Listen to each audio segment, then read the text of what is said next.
ప్రపంచవ్యాప్తంగా వలస వ్యాధి వ్యతిరేక ఉద్యమాలు ఊపందుకుంటున్నాయి. దీనికి ఆ దేశం ఈ దేశం అంటూ తేడా ఏముండదు.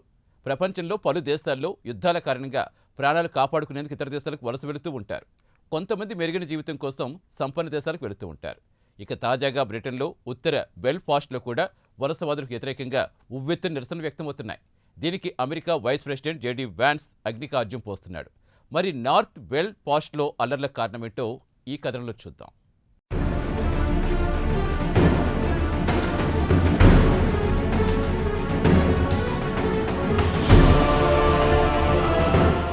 ప్రపంచవ్యాప్తంగా పలు దేశాల్లో వలసలకు వ్యతిరేకంగా ఉద్యమాలు, నిరసనలు మొదలయ్యాయి. ప్రపంచంలోని పలు దేశాల్లో యుద్ధాలు జరుగుతున్నాయి. దీంతో ఆ దేశాలకు చెందిన ప్రజలు ప్రాణాలు కాపాడుకోవడానికి ఇతర దేశాలకు వలస వెళ్తూ ఉంటారు. ఉదాహరణకు రష్యా యుక్రెయిన్ యుద్ధం మొదలు కాగానే యుక్రెయిన్కు చెందిన కొన్ని లక్షల మంది పొరుగున ఉన్న పోలాండ్తో పాటు యూరప్కు వెళ్లిపోయారు. అలాగే మిడిల్ ఈస్ట్లో గత కొన్ని దశాబ్దాల నుంచి అంతర్యుద్ధం జరుగుతోంది. దీంతో సిరియా లాంటి దేశాలకు చెందిన వారు మూరోష్కు వలస వెళ్లారు. మన ఇండియాకు చెందిన వారు మెరుగైన జీవనం కోసం అమెరికాతో పాటు బ్రిటన్, కెనడా, ఆస్ట్రేలియాకు వెళ్తూ ఉంటారు. ఇటీవల బ్రిటన్లో ఒక విద్యార్థిని సిక్కు యువకుడు కత్తితో పొడిచి చంపాడు. దీంతో లండన్లో పెద్ద ఎత్తున నిరసనలు వ్యక్తమయ్యాయి. స్థానికులు లండన్లో పెను విధ్వంసం సృష్టించారు. దీనికి అమెరికా వైస్ ప్రెసిడెంట్ జేడీ వాన్స్తో పాటు టెస్లా చీఫ్ ఎలన్ మస్క్ కూడా వలసదారుల వల్లనే స్థానిక వైట్స్ ప్రాణాలకు ముప్పు ఏర్పడిందని స్థానికుల్ని రెచ్చగొట్టడానికి ప్రయత్నించారు. ఇది కాస్త బ్రిటన్లో రాజకీయ దుమారం చెలరేగింది. తమ అంతర్గత వ్యవహారాల్లో మీ జోక్యం అవసరం లేదని బ్రిటన్ ప్రధానమంత్రి కీర్ స్టార్మర్తో పాటు ఆయన మంత్రివర్గ సహచరులు వాన్స్కు గట్టి కౌంటర్ ఇచ్చారు.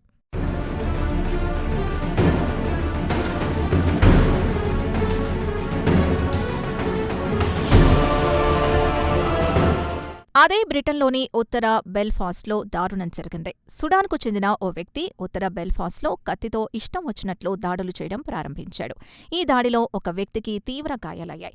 పోలీసులు ఆ వ్యక్తిని అరెస్ట్ చేశారు. దీంతో నగరంలో వలసవాద వ్యతిరేక నిరసనలు ఊపందుకున్నాయి. నిరసనకారులు కార్లతో పాటు భవనాల్ని తగలబెట్టారు. కాగా మంగళవారం బెల్ఫాస్ట్ నగరంలోని పలు లొకేషన్స్లో వందలాది మంది నిరసనకారులు ముఖానికి మాస్క్ ధరించి బస్సుల్ని, కార్లని తగలబెట్టడం మొదలుపెట్టారు. సిటీ సెంటర్ సమీపంలో ఉండే ఒక భవనానికి నిప్పు పెట్టారని స్థానికులు తెలిపారు. నిరసనకారులు స్థానికంగా రోడ్లపై ఉండే చెత్త వేసే బిన్లకు నిప్పు పెట్టి వాటిని భవనాలపై విసిరేశారు.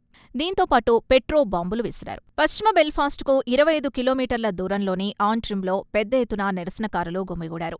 వీరంతా గుంపులు గుంపులుగా వెళ్లి ఇళ్లకు నిప్పు పెట్టి మంటల్లో చిక్కుకున్న కుటుంబాల్ని బలవంతంగా ఇళ్ల నుంచి తరిమేశారని ఉత్తర ఐర్లాండ్కు చెందిన ఫస్ట్ మినిస్టర్ మిచెల్ని ఓయినిల్ ఎక్స్లో రాసుకొచ్చారు. ఇది అత్యంత హేయమైన చర్య అని ఆమె నిరసనకారులపై మండిపడ్డారు.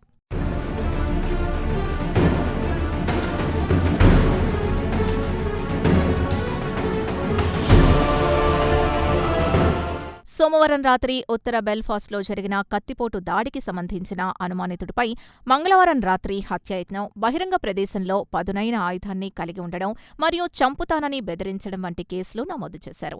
కాగా అనుమానితుడు 30 ఏళ్ల వ్యక్తి. అతడి పేరును పోలీసులు విడుదల చేయలేదు. కాగా బుధవారం నాడు అతన్ని కోర్టులో ప్రవేశపెట్టారు. ఇక బాధితుడి విషయానికొస్తే అతడి వయసు 40 ఏళ్లు. అతడి కంటిపై గాయాలయ్యాయి. అలాగే ముఖంపై, వెనక భాగంపై కత్తిపోట్లు పడ్డాయి. సంఘటనా ప్రదేశంలో వంటింట్లో వాడే కిచెన్ నైఫ్ కనిపించిందని పోలీసులు తెలిపారు. కాగా సోమవారం రాత్రి జరిగిన ఘటనతో ప్రజల్లో ఆగ్రహంతో పాటు భయం ఆవహించిందని Ireland assistant chief constable Ryan Henderson మీడియాతో మాట్లాడుతూ చెప్పారు. దేశంలోని అన్ని కమ్యూనిటీస్ ప్రశాంతంగా ఉండాలని ఆయన కోరారు.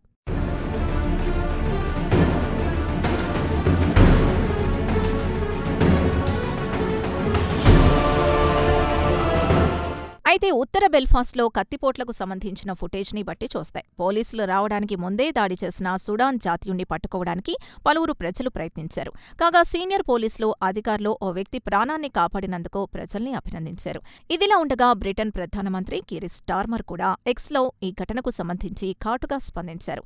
దాడి ఘటన చూస్తే అత్యంత భయంకరంగా ఉందన్నారు. ఇలాంటి హింసల్ని మన వీధుల్లో ఎంతమాత్రం అనుమతించనని, ఇలాంటి దాడుల్ని ఎంతమాత్రం సహించమని హెచ్చరించారు. కాగా ప్రధానమంత్రి కార్యాలయం ఒక ప్రకటన విడుదల చేస్తూ ప్రజలు ప్రశాంతంగా ఉండాలని, పోలీసుల్ని పనిచేసుకొనివ్వాలని, వారికి కొంత సమయం ఇచ్చి విచారణ జరపడానికి సహకరించాలని కోరారు. అయితే ఈ దాడులు టెర్రర్ దాడులు కావని బ్రిటన్ పోలీసులు అధికారులు కూడా స్పష్టం చేశారు.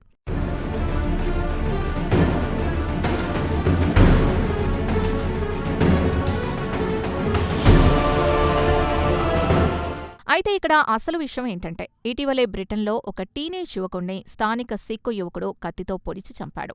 సౌతాంప్టన్ యూనివర్సిటీలో చదువుకుంటున్న విద్యార్థి హెన్రీ నొవాక్ మొదటి సంవత్సరం పూర్తయిన సందర్భంగా మిత్రులతో కలిసి అర్ధరాత్రి వరకు పార్టీ చేసుకున్నాడు. ఇంటికి పోయే సమయంలో సిక్ యువకుడు విక్రమ్ దిగ్వా తన వద్ద ఉన్న కత్తితో 5 పోట్లు పొడిచాడు. రక్తపు మడుగులో కొట్టుమిట్టాడుతున్న సమయంలో పోలీసులు రావడం, సిక్కు విద్యార్థి పోలీసులకు అబద్ధం చెప్పడం, తనపై జాతి వివక్ష దాడి చేశాడని దూషించాడని పోలీసులకు ఫిర్యాదు చేశాడు. హెన్రీ కత్తిపోట్లకు గురై ఒంటి నుంచి రక్తం కారుతున్నా పోలీసులు మాత్రం ఎలాంటి కనికరం లేకుండా అతడి చేతికి బేడీలు వేశారు. తాను ఊపిరి పీల్చుకోలేకపోతున్నానని, బేడీలు తీయమని వేడుకున్నా పోలీసులు మనసు కరగలేదు. ఆస్పత్రికి తరలించేలోగా ప్రాణాలు కోల్పోయాడు. తర్వాత పోలీసుల బాడీ క్యామ్ సోషల్ మీడియాలో వైరల్ కాగానే లండన్ నగరం మొత్తం భగ్గుమంది. తర్వాత సిక్కు యువకుణ్ణి పోలీసులు అరెస్ట్ చేశారు. అతడికి 10 సంవత్సరాల జైలు శిక్ష పడే అవకాశాలు కనిపిస్తున్నాయి.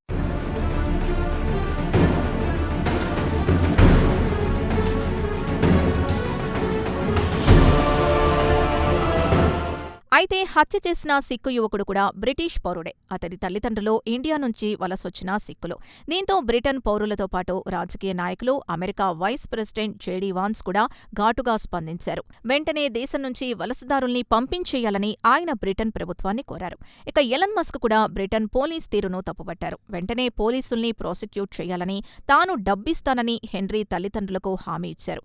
ఇక తాజాగా బెల్ఫాస్ట్లో సొమాలియా వ్యక్తి కత్తిపోట్లకు దిగడంతో బెల్ఫాస్ట్లో కూడా ఇతర దేశాల నుంచి వలసొచ్చిన వారిని వెంటనే పంపించేయాలనే డిమాండ్ ఊపందుకుంది. దాడి చేసిన అనుమానితుణ్ణి ఇమ్మిగ్రేషన్ స్టేటస్ గురించి వాకబు చేయాలనే డిమాండ్ ఊపందుకుంది. కాగా కొంతమంది రాజకీయ నాయకులు కూడా ఇమ్మిగ్రేషన్కు వ్యతిరేకంగా గళమెత్తారు. వలసలకు అడ్డుకట్ట వేయాలని బ్రిటన్కు చెందిన పలువురు రాజకీయ నాయకులు గళమెత్తారు. ప్రస్తుత దాడి చేసిన వ్యక్తికి సంబంధించిన వివరాలివ్వాలని రాజకీయ నాయకుల్ని కోరుతున్నారు.